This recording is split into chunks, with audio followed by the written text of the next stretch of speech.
Kumusta og maayong adlaw kaninyong tanan mga higala? Kini inyong amigo, servant JB. Nining takna gusto na kong ipaambit kaninyo mahitungod sa kamatuoran sa kinabuhi. Dunay 5 kaang-ang sa kinabuhi. 5 stages of life.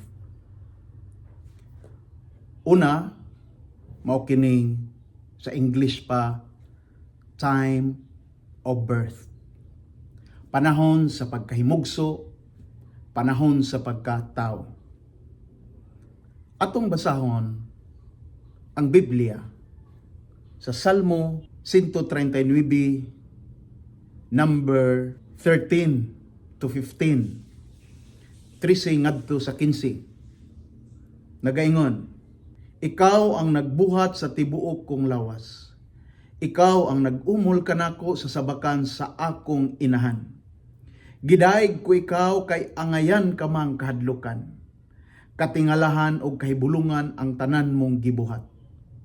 Og nasayod gayud ako niini. Nakita mo ang akong mga bukog sa paghulma pa niini nga giayo pagsumpay-sumpay diha sa sabakan sa akong inahan. Dihang nagtubo ako didto sa tago.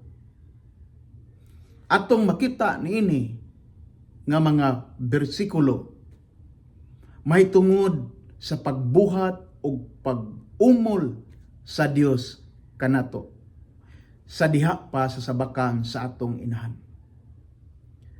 Dakong pangutana sa atong kinabuhi. Tungod kay ang Dios mo'y naglalang kanato.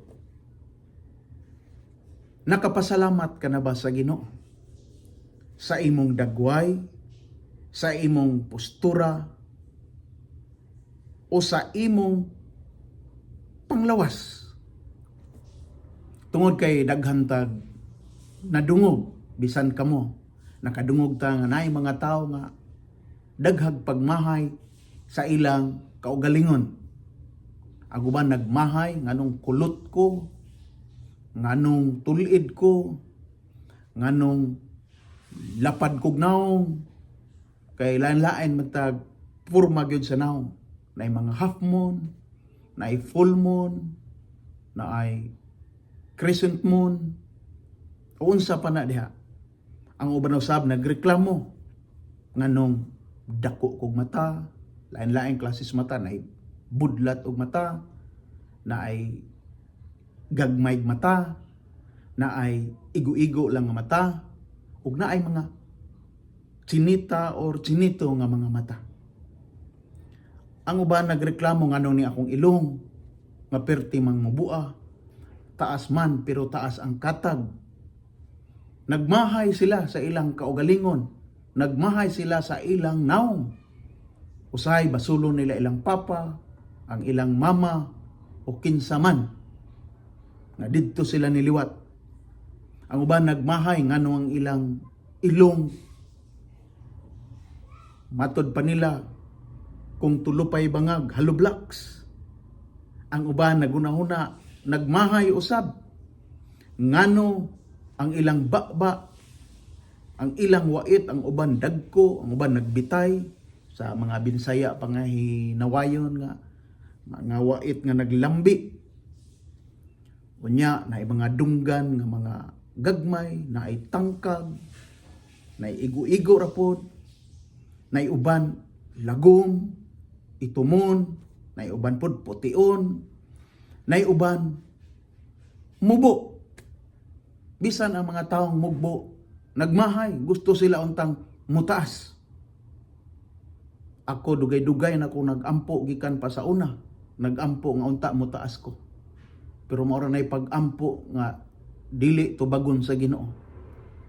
Kung unsay ang imong height, mao ra gyud bisan unsaon nimo ampo, bisag pakapinan pa nimo puasa. Yan ani mga kaigsuonan. Wala daay dapat nga ikamahay o ireklamo sa Dios ang tao. Tungod kay ang Dios mo ay naglalang, nagbuot sa imong dagway. Didto pa sa sabakan, taguangkan sa imong inahan. Ang Dios na naglalang, nagpurma kanimo. Siya ang gasumpay-sumpay sa imong mga kabukugan. Kung wala pa nimo nadawat, kung unsang imong panagway, mao nang daghang kag mga pagmahay, kulang ang imong kalipay. Mao na kung mubo ka, maningkamot kag sulo ba mga sapatos nga mga tag-as og tikod, sandal nga mga tag-as og tikod, murag halos na lang magkarang ka. Tungod kay nga naman, gusto ka mahimong taas. Uban magkinto-kinto maglakaw aron lang gid mo taas. Doon na sila mga pagmahay sa kinabuhi. Apan dili na maayo nga atong himuon o pagbati nga ingon ni ana. Nagaingon ang Roma kapitulo 9 bersikulo 20. Apan kinsa man nga makiglali sa Dios, tao ka lamang. Makaingon ba ang yuta ngadto sa magkukulon? Nganong giingon mo ako niini pagbuhat? 21. Wala ba'y katungod ang magkukulon sa paghimo sa minasang yuta ngadto sa duha ka matang sa kulon, ang usa mahalon ug ang usa baratuhon? Kini pangutana. Makabuot ba di ay ta? Nga nganong giingon ani ta pagbuhat? Dili ta makalalis, dili dapat tang magmahay, ang angay din natong buhaton. Kay ang Dios mao may naglalang kanato, dapat ato siyang pasalamatan. Salamat sa Ginoo sa akong buhok, tulid man na o kulot. Salamat Ginoo sa akong mata, dagko man na, sidlak man na, o gagmay man na. Salamat o Dios sa akong kilay. Naiuban, wala na kontento sa ilang kilay. Busa usahay dili masabtan bisan kining mga babay, dili masabtan nga naman na sila kilay ilang kiskison, ilang kuhaon, unya ang kuha sila glapis ilang butangan. Di ba ka malibog ana nga naay kilay kuhaon kilay, nya mingon sila kilay is life, ang kilay kinabuhi. Dapat pasalamatan nato ang Ginoo. Atong dawaton. Ginoo, salamat sa kilay, salamat sa mata, salamat niini nga ilong, salamat niini nga wait, salamat niini nga dalunggan, salamat niini nga kamot, salamat sa akong kaitumon, kalagumon, kapution, salamat sa akong gitas-on Ginoo, kamug-on, daghang salamat o Dios. Kay ikaw man Ginoo ang nag-umol kanako ug nagbuhat kanako. Akong dawaton Ginoo uban ang kalipay gikan karon, dili na ko moreklamo, kundili magpasalamat ako kanimo. Nakita mo ang akong mga bukog sa paghulma pa niini nga giayo pagsumpay-sumpay diha sa sabakan sa akong inahan. Bisan day sa purmas mga bukog na to. Nay mga tao uban nga bakuon jud, pareha nako, sige duko. Bisan usa ano ko paning kamot og street, pwede. Maka-street ko mga pila ka oras man mabalik na pud. Ano sa maning bukog ganing anong nabawog man gid ni. Dili man tanan tao inana ang purma sa ilang bukog. Daan pas pagkatao, bata pa. Nanay mga bata nga bako na daan.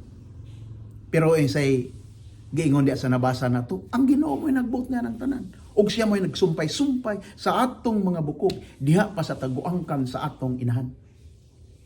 May tungod aning mga bukog, mga igsoon, doon ako'y ika-share ninyo. Nadisgrasya ko og motor November 10, 2003. Pagka-disgrasya na ko dito sa Palawan, maayong pagkaligwat sa akong tiil, nabalik mo nang naningkamot ko nga makauli diri sa Bohol. Laktod nga pagkasulti, nagkontak kog doktor, usa ka doktor nga buutan Kristohanon. Andam siya mutabang nako, pero kay naghubag pa man usa ka semana, dili pa pwedeng operahan. Ang mga doktor ni-offer siya, libre ko tanan. Libre tambal, libre pag-opera. Pero mao nin hitabo. Sadang diha na ko sa provincial, sayo ko niabot. Nag-wheelchair ko. Tinga ko, hapon na lang, wala gilawak, walay bakante nga lawak o room. Tungod kay pertindaghan ng pasyente kay ospital mas gobyerno.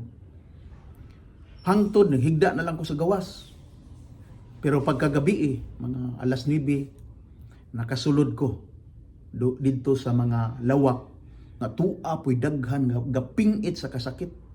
Pagsulod nako, hala, halos 7 mi kabuk, puro mga disgrasya, na isa sakyanan, na isa mga motor, na nangahiwi ang naong, na nangahiwi ang abaga, nangabali ang bukton, nangabali ang tiil, mga tuhod. Nagtanaw ko nila, puro nagpingit sa kasakit.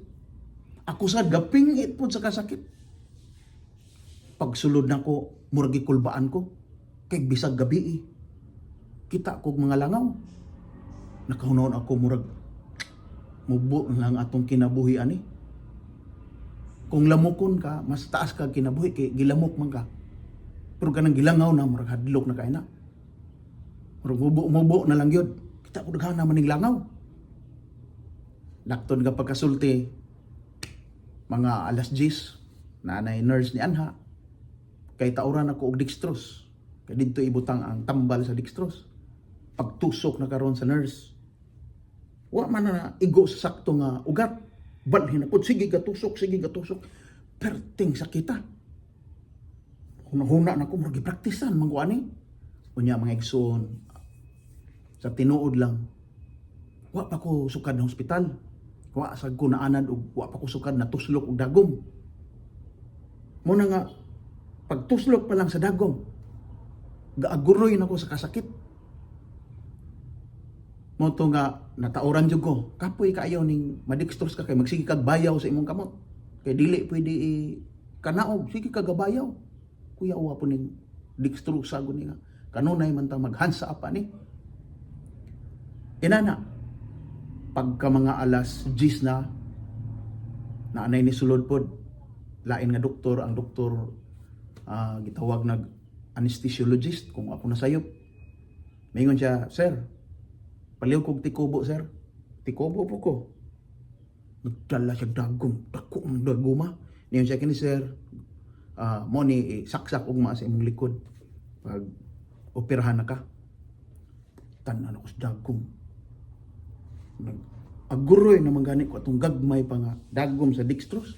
Samot perti magyong dako tanaw nako. Mao to pagka mga alas 11 na. Ningon di naman ko pakanon, di na pa inumon. Papalit na nako akong nagbantay, akong kinamaguangang anak, papalit na og underpad o diaper. Nya kita kustapad nako nga gikatiter. Tan-aw nako naman toy mga sa to nga mga lahi. Gibutang nga katiter. Sige siya pingit ay. Pati sakita gyud, sige siya pingit. Karon nataod na, pati man kung nadugay man naman, lawm day kayo. Kay wa pa ko kita mga inana kanang gikatiter ba. Karon kay sige man siya piyait. Ay tabo di ay. Murag wa na plaster tong hose siguro sa catheter. Nagbalik tong mga foreigner nga mga estudyante. Giibot. Pag ibot karon basta sige siya grabe murag kasyagito na siya. Inay-hinay og bira. Nakita nako na isagol mga dugo. Busa tan-aw nako. Kay tapad man may. Murag inanaon jud kay dili ugma. Diha na ako naglibog. Nga unsa man kay nganong ako gipapalit man ko katitiron man ko. Na akong problema bali sa buko kini ra mang wala sa tiil. Nya ngano man tuarang sakit dito nya diri ko tusukon katitiron ko. Murag dili ko ka murag di ko kadawat. Tan-aw ko perting lisura na. Tong pagka mga alas 12 na nanapay nurse nga ni sulod. Butangan na pugog laing dextrose kay pangbutangan daw to ay sa batong ipangbutang para buno sa dugo. Patusoko na po ko. Kanya, sigeng tinusukay. Ahonon na nako. Wa na. Perti na yung paitan ng kinabuhi Akong buhat. Wow, katulog. Alas 2 pas kadlaw ni chat ko sa doktor nga. Itong amigo nga orto. Akong chatan nga. Di kumudayon o paopera ugma. Pero wa niya nabasa pagkabuntag na. Tinga sila nganong dili ko mo padayon pag-opera nga. Andam na ang tanan, andam na ang tambal, andam na gyud. Busa iya kong gipadtuan nga basin nabalaka ko sa bayronon unsa ba diha. Mga kaigsunan, mga higala, Wala gyud ko nabalaka sa bayro nun kay andaman sila mo tabang nako. Ang ako yung problema atong panahon akong gikadlukan. Katong dagom dako kayo, lima ka gisuk-suk sa likod. Nga nag-aguroy na gani ko sa dextrose nga gagmay lang nga mga dagom. Mao tong bisag unsaon nila, wa na. Pirma na ko Weber, gusto na kong muuli. Tungod sa kahadlok na ko atong dagom nga dako kayo. Sultihan ta mo mga higala. Misyonary ko sa mga tribo. Mindanao, Visayas, Luzon. Dili ko mahadlok og wa ko'y gikadlokan mga ungo, wakwak, kiki, koko, jatot, agta, white lady, white flower, unsa pa ng mga klases demonyo. Higda kog minteryo, wa ko'y gikadlokan. Pero dito na ko nahibawan, naaday ko'y usang gikadlokan, wa nay lain, dagom. Maotoy nakapaatras nako, sibog ko, dili ko mo dayon og paopera. Samtang niuli ko sa balay nga wala na operahi. Nalipay ko og nabalaka. Nalipay ko kay wa na dayon. Pero naguol ko tungod katong mga kauban ako nga gioperahan didto, katong mga nagbantay didto, mingon sila mainutil nako. Tungod kay naan untay andam nga maopera. Istinlison pero wala ko ni dayon. Sayang kayo. Nya hunahuna nila di pa pug ayo ko tiguang atong 2003 47 pa man ko. Busa mo te akong ginuna agoy mainotil nako di nako kalakaw. Manang paguli sa balay ang akong gihimo sige hunaran og bayabas. Kinaraan niya haplas. Giklaim ko ni nga bersikulo. Mo ni akong gigamit nga orasyon, no? Og sa kinat sila pa orasyon og sa Bisaya pagampo nga niingon diri, Ginoo ikaw ang nagsumpay-sumpay sa akong mga bukog. Gihangyo na kong ginusamtang massage kog haplas sa akong bali. Unya pertig yung gangulngol, gangmutngot, di ko makatulog usay makatulog ko buntag na alas 4 na sa kadlawon. Pertig yung sakita. Pero sige kog hangyo sa Ginoo. Ginoo, ayuha ang akong tiil. Ginoo ko nadugmok man ang akong mga bukog o nabali man ni. Ginoo, hangyo ko nimo isumpay-sumpay kining akong mga bukog Ginoo. Kay ingon imong pulong, ikaw mo nahibalo kanamo ug ikaw ang nagsumpay-sumpay sa among mga kabukugan. Diha pa sa taguangkan sa among inahan. Busa mo na akong giklaim nga ayuhon ko sa Ginoo. Laktod nga pagkasulti makaigsunan sa grasya o kaloy sa Ginoo. Unom ka bulan kong nagkratses. Human ginahinay na kog lakaw bisag naapay kadlo. Nga dalalag haplas-haplas nya ampo. Grasya sa Ginoo karon makalakaw nako. Matod pa nila, nindot ka dili na ka kiang, kiong na lang. Kung sa may kalainan na murag maora man siguro. Pero akong gisulayan og lakaw. Ngadto ko sa Mindanao, sa Cotabato, sa mga tribo, ngadto ko sa Palawan. Gististingan ako og lakaw 3 ka kilometro. Kutob ra gyud siya tulo. Pag abot og musobra na, musakit siya. Sakit na itunog. Siguro abot na nig mga 3 ka tuig, 4 ka tuig pasig makadagan ako ani. No? Pero salamat sa Dios. Ay akong giayo. Nakabalik ko paglakaw. O nakabalik ko diha sa tribal missions nato. Busa, ang pulong sa Dios, kung imong i-claim, tinuod ni. Pero kung magpa-doktor ka, tinuod sab na. Kay gamito na sa Ginoo ng doktor, gamito ng mga tambal. Kung doon na may medical healing, doon na po'y divine healing. Nang uban nga doktor nga mobalibad na, nga di na nila makaya, nga Ginoo na lang gibahala nimo, kaon na lang ka, paulion ka sa inyong balay, manang panahon na ang uban mo dangop ngadto sa Dios. Yang ang Ginoo mo'y nahibalo, sulod sa imong ginhawaan, sa imong laman loob, nahibalo ang Ginoo sa imong mga kaugatan. Nasayod siya, tungod kay siyang nagbuhat kanimo, siyang nag-umol kanimo. Busa ko nun sa imong diferensya sa imong lawas. Pag bubalibad ng doktor, dangop sa Ginoo, Ginoo ayuha ko. Tanan Ginoo nga mga nangadaot sa akong lawas. Ayuha o Dios. Ingon ni anak. Busa mga kaigsunan, mao ni akong ikadasig kaninyo nga dapat pasalamatan nato ang Ginoo sa atong postura, sa atong panagway. Pasalamatan nato ang Ginoo. Salamat Ginoo nga sa akong kinabuhi, sa akong panglawas mahimaya ka. Doon na bitay awit nga nagaingon, in my life Lord be glorified. In my hands Lord be glorified. In my mind Lord be glorified. In my mouth Lord be glorified. In my heart Lord be glorified.